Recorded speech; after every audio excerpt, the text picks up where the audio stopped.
The Digital Production Buzz is brought to you by Shutterstock.com and by Otherworld Computing. Rolling! Action! Since the dawn of digital filmmaking, authoritative, one show serves a worldwide network of media professionals, current, uniting industry experts, production, filmmakers, post-production, and content creators around the planet. Distribution. From the media capital of the world in Los Angeles, California, the Digital Production Buzz goes live now. And welcome to the Digital Production Buzz, the world's longest-running podcast for creative content producers covering media production, post-production, marketing, and distribution around the world. Hi, my name is Larry Jordan, and as always, we welcome our co-host, Mr. Mike Horton. Is it me or is it hot in It's here? because you have that all-wool suit on, that three-piece. Well, it used to be freezing. Well, it's gotten warmer Well, it outside. was. You had this place freezing like 2 weeks in a row. And I wear this, and now I have to take it off. While Mike is continuing to get dressed on air, I want to introduce our guests. We've got Keith Hanak. He's the Vice President for AV Solutions Group at Panasonic Enterprise Solutions Company. He handles their sales, solutions development, delivery, and recurring services. I was reading that you and your team installed the world's largest high-definition television LED screen. What was that about? Well, you know what that was actually a very fun project. It's Unit certified. It was out in Texas. And, you know, the goal of the particular customer in this case was to have the biggest one. It turns out the viewing distances and where these screens are located relative to the stands requires something very large in order to be able to cover, you know, an audience. I think they have, you know, upwards of 160,000 people attend the event. It's located on the backstretch, and it's a very iconic display. And if you've ever been to a race, you'll know that it does require some visual aids and some technology in order to keep track of who's where, you know, on the course, so that you can, you know, better follow, you know, your particular driver. As a fan, I think it's a great tool. Dan Neese started filming motion pictures at age 13 when his mother bought him a Super 8 camera.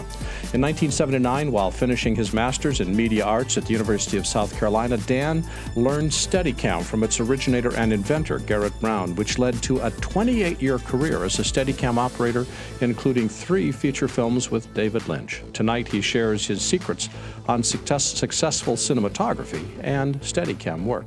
Dan, let's put your DP hat on for a second. How would you describe the collaborative process between the DP and the director? Maybe between you and Mr. Lynch, but also between you and other directors. How do you work out that teamwork? Well, it's different directors are different. You know, some are very technical directors and like to want to deal a lot with the technology. Some only want to work with the actors, and some are good at both things. And so you have to people are individuals. So you have to try to figure out how that you can relate to this new person. You know, I mean, I've had a lot of experience as an operator, being in the inner circle with the DP and the director, and us planning what we're going to do together. So it's just an extension of that, really.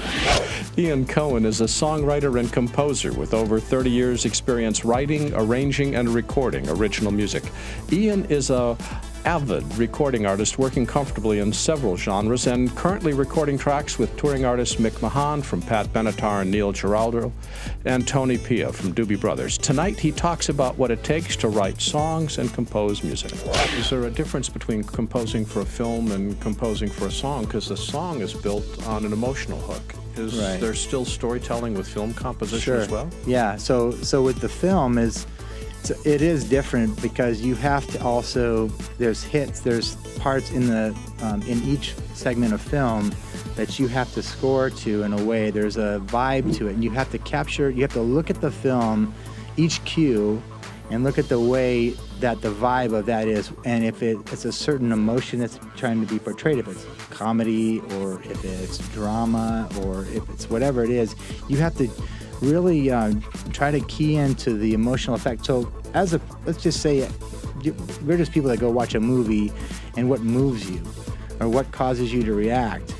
So when you're composing, you're kind of connecting. You're trying to connect with the film in a way, and that's seen in a way that is heartfelt, and that the people that are watching it are drawn in more to it, and it's a whole movement.